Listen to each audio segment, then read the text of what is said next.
मोर्शी तालुक्यातील शिरखेड police station हद्दीमध्ये अवैध दारू विक्री, अवैध जुगार, वरली मटका तसेच अवैध जनावरे वाहतूक करणारे इसम तसेच रेती यांची अवैध वाहतूक करणाऱ्या इसमांवर कारवाई करण्याकरिता पोलीस स्टेशन परिसरात पेट्रोलिंग करीत असताना गुप्त माहितीवरून गोराडा गावामध्ये अवैधरित्या विनापास परवाना मुरुमचे उत्खनन करून वाहतूक करणाऱ्या टोळीवर छापा टाकून 4 ट्रॅक्टर व उत्खनन करिता वापरलेली एक जेसीबी जप्त केली आहे। गोराडा गावापासून पश्चिम दिशेला असलेल्या शेत शिवारामधून चेतन टोपले वय 28 वर्ष राहणार गोराडा याच्या सांगण्यावरून सावरखेड येथील प्रभुलाल गुर्जर वय 40 वर्ष हा त्याच्या जेसीबीने जमिनीचे उत्खनन करून त्याचा एक ट्रॅक्टर व चेतन टोपले याचे 3 ट्रॅक्टरच्या सहाय्याने अवैधरित्या विना परवाना रात्रीच्या वेळी लपून वाहतूक करीत असताना त्यांना पकडण्यात आले। त्यांच्या जवळून 4 ट्रॅक्टर व एक जेसीबी असा एकूण 26 लाख रुपयांचा मुद्देमाल जप्त करून पोलीस स्टेशनला कायदेशीर कार्यवाही करिता लावण्यात आले।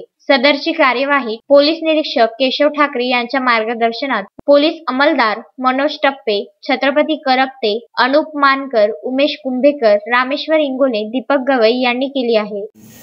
दिनांक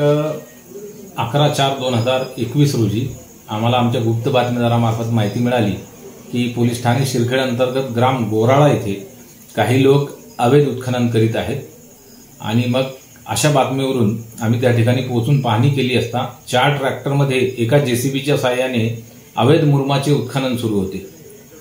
त्यामुळे सदरची बाब ही विनापरवाना अवैधरित्या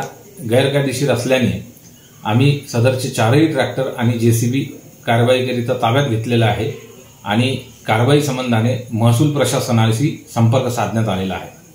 संजय गारपवारसह दत्तराज इंगळे, विदर्भ न्यूज, मोर्शी।